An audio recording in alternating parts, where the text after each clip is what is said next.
Good day, everyone! Do you want to learn how to solve rational inequalities? If yes, then come on, join us as we learn how to solve it.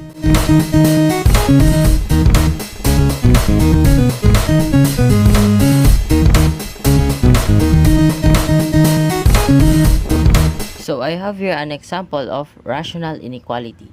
So the first equation is x minus 7 over x minus 1 is less than 0.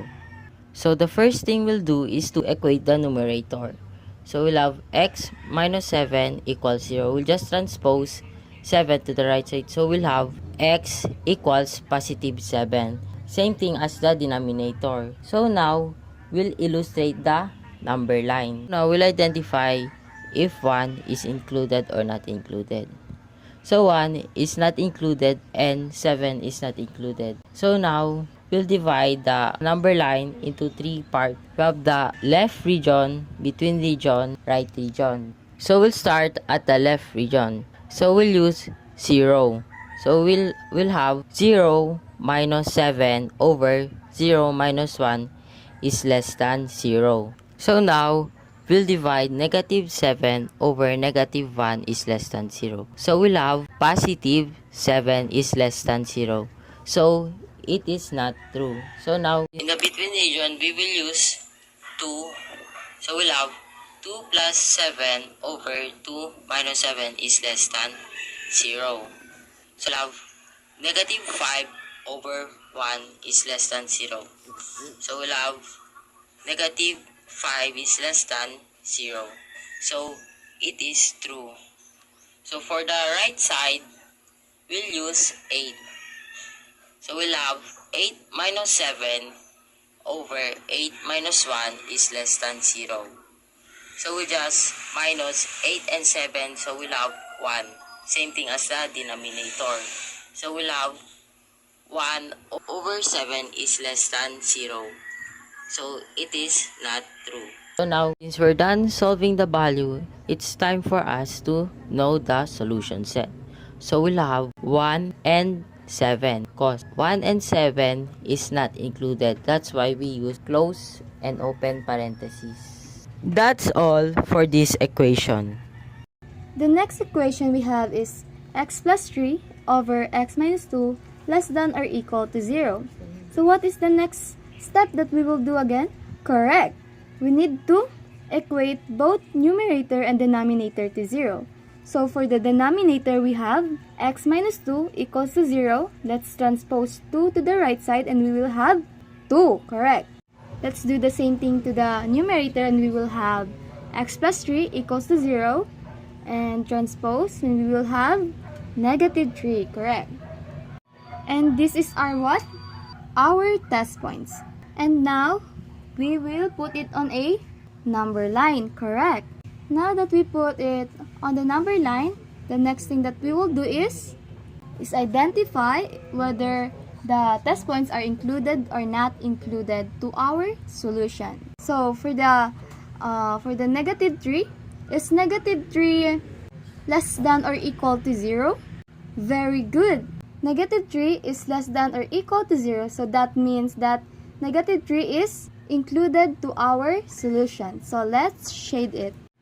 How about for the positive 2? Is positive 2 less than or equal to 0?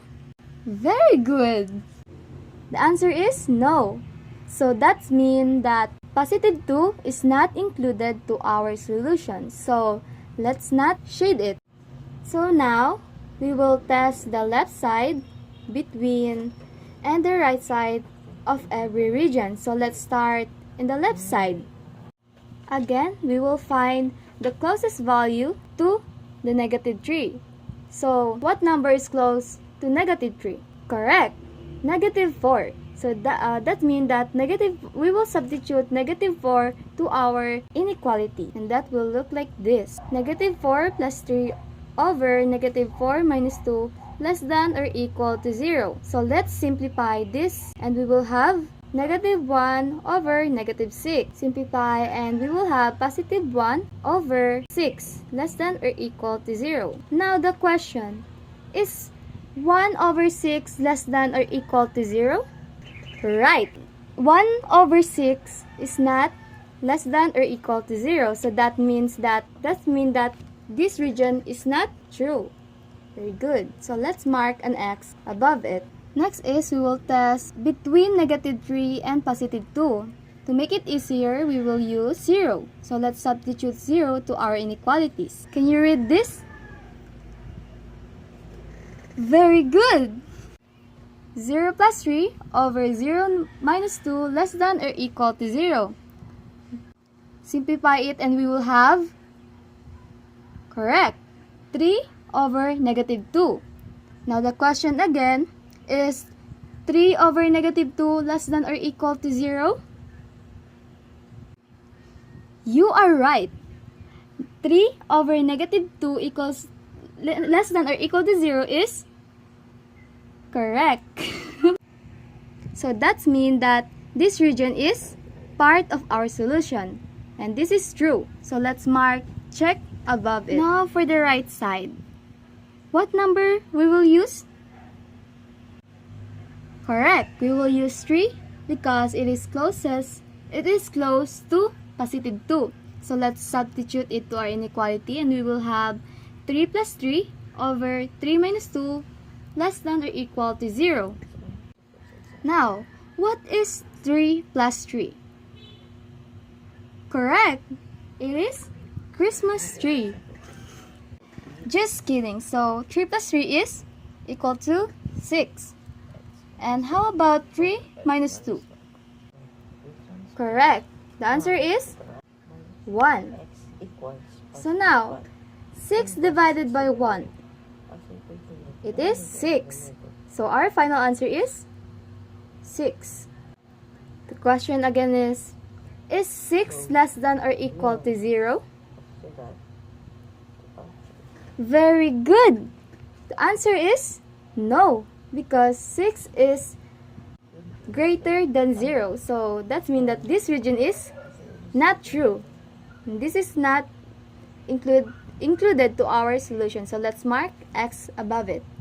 Now, since we already tested all the regions, let's now know what our solution set. Now the question, what are the solutions? Very good.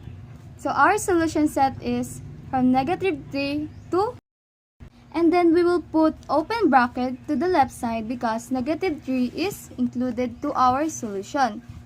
And for the +2, to the right side, we will put close parenthesis because it is not included to our solution set.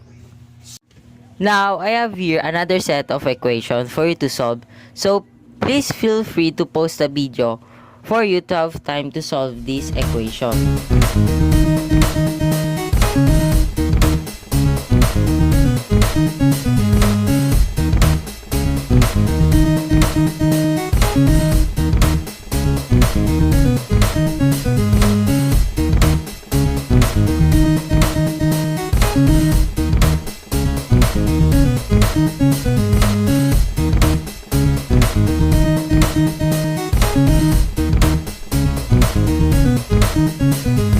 Thank you for watching. We hope that you all learned something today. And we hope that you can heart this video because it can really help us all.